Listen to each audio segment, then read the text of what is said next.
All right, for this last video, I wanted to focus on the variety on the autism spectrum and how this complicates things. And you notice the morning sun is shifting on me here. So anyway, last video, hang with me. Here we go. Kathy and I have grown increasingly more skeptical over the years as the autism prevalence rate tends to be climbing.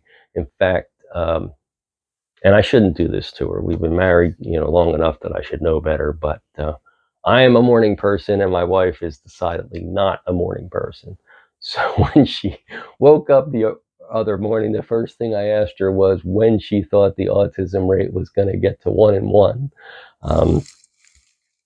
And my hunch is that it will get to 1 in 2, that is 50%.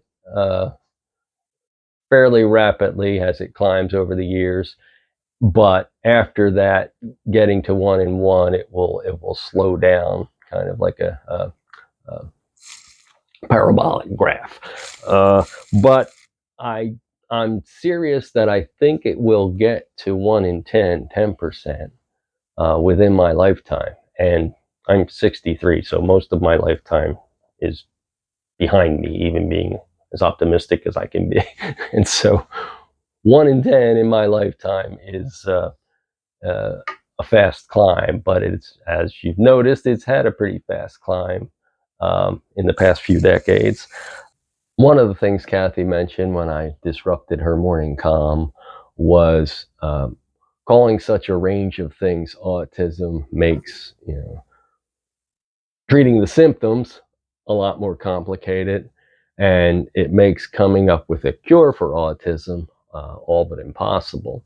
But what has not changed over the years is thinking of autism as a communication disability mainly.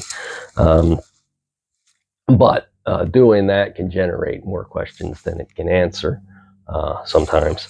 And although using a spectrum for autism eases the job of diagnosing the disability, does a person with autism traits at the higher functioning end of the spectrum have the same disability as a person with low life skills at the lower end of the autism disability spectrum? And this is the part that Kathy and I find tough to believe, that it's the same disability. This, in addition to what Zeldovich mentioned with the changes in definition over the years. The other thing that Kathy and I suspect is going on is what Charles Hart mentioned in his book in the 1990s, which was, he noticed a transition from a diagnosis of mental retardation to a diagnosis of autism happening, even by that time. And it used to be that mental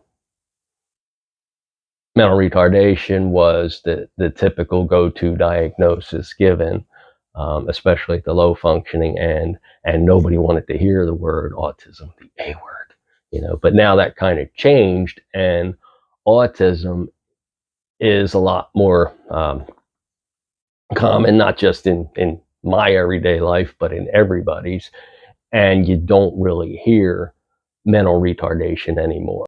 So maybe MR is now taboo, and autism has become the label of choice.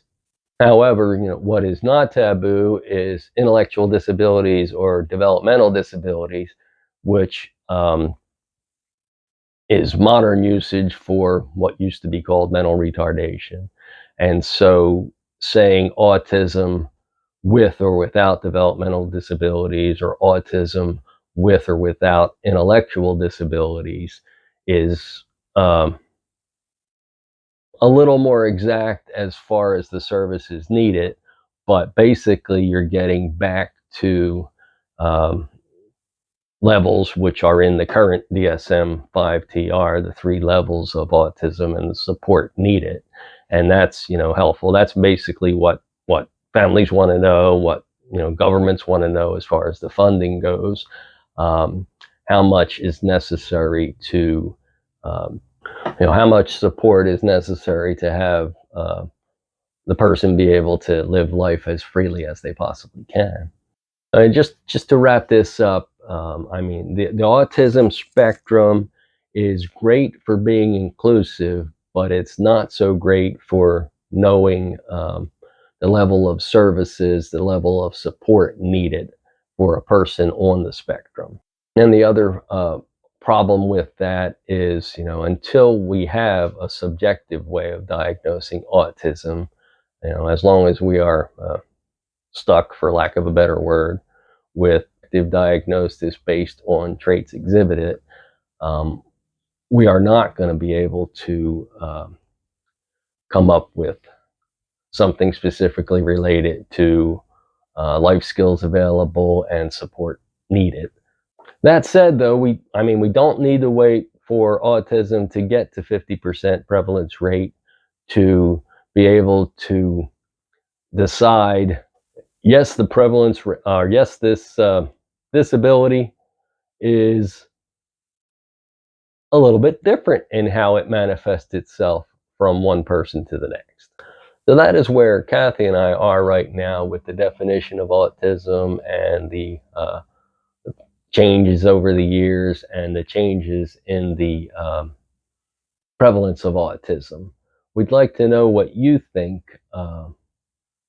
about this in the comments below and what you think this means for the future of autism. Thanks, and have a great rest of your Autism Awareness Month. See you in the July newsletter.